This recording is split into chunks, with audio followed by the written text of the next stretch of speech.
Right, going back to the top story we are tracking here on DD India News Hour, exploring new frontiers in artificial intelligence and how India is making significant strides in the field of AI. Joining us is S. Krishnan. Mr. Krishnan is Secretary Electronics and Information Technology in the Government of India. Mr. Krishnan, welcome to DD India News Hour. Why don't I begin by asking you about, telling us more about the Indian government's approach to AI?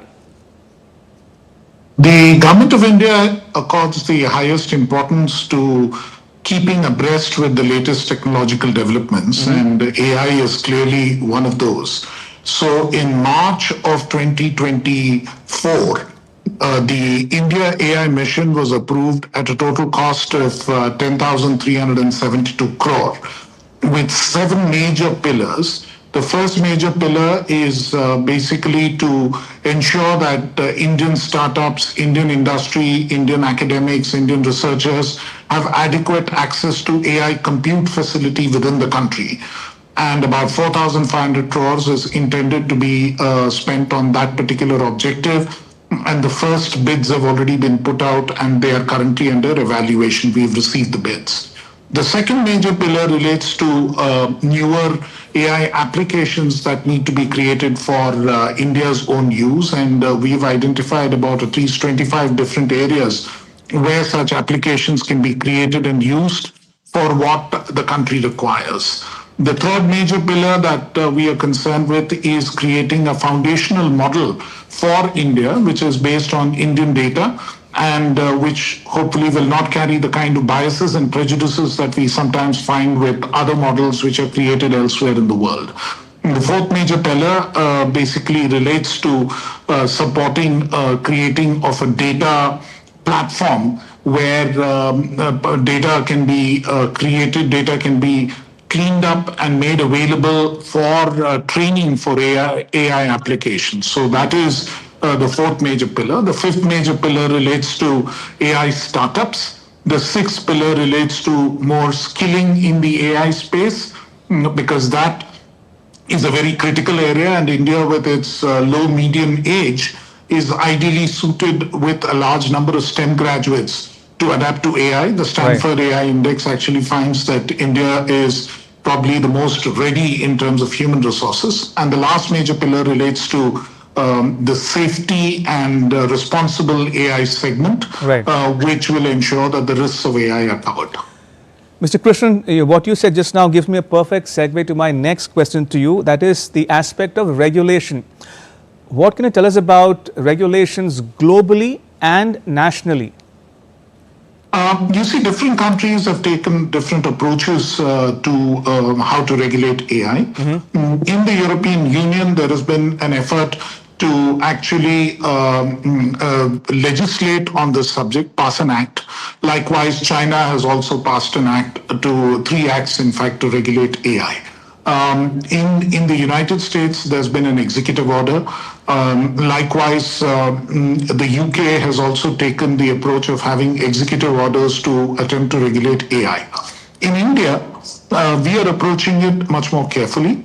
There are certain elements of AI which we believe the existing legal framework will address in some measure. We've already got the DPDP Act, which will help to protect the privacy of data which will be used in AI, and that they cannot be used without the consent of the data principles. Likewise, if there are issues of misrepresentation and AI fakes, AI created fakes, then those can be regulated through existing provisions in the Information Technology Act of 2000 and also in the new BNS that has been created. But in addition, if further legislation is required to regulate some of these aspects, the government will, based on a need, will consider this, as the minister has already indicated.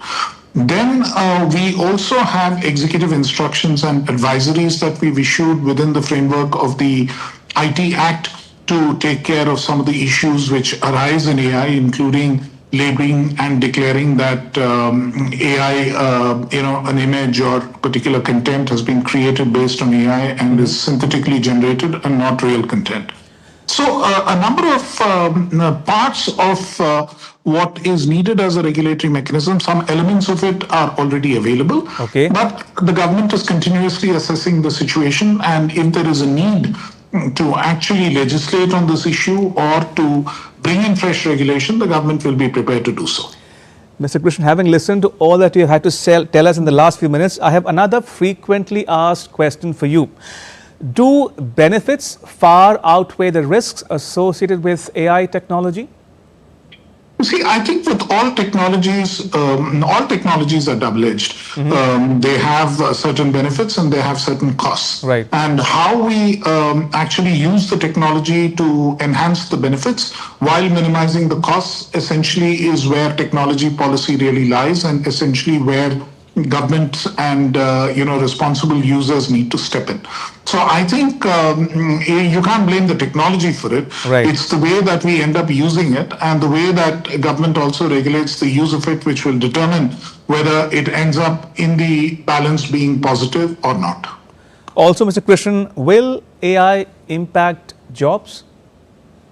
Well, it potentially could impact jobs, and this is a worry that a number of people have. But there can also be job creation, Right. particularly in the Indian context, where with the human resources that we have and the young population which can adapt to AI that we have, then we have the opportunity to actually create AI applications for the rest of the world. It's almost like a Y2K moment for us. I have a follow-up question, Mr. Krishnan, before we wrap this up. Elon Musk calls AI his quote-unquote biggest fear. He says none of us will have a job when AI evolves and grows. He warns that AI technology is harming children. Are Elon Musk's fears and that of some of the viewers watching this program justified? I mean, it all depends on, like you said, how AI ultimately gets used. Right. There are destructive technologies in the world already, which through effective regulation and through various measures, international cooperation, we've been able to keep a lid on and we've been able to control. And to that extent, I think technology is difficult to stop. Right. How we use technology and how we control technology is really within the hands of societies and governments. Right. On that note, Mrs. Krishnan, thank you so much for joining us and sharing your thoughts with our viewers at home and abroad. Thank you for your time. Much appreciated.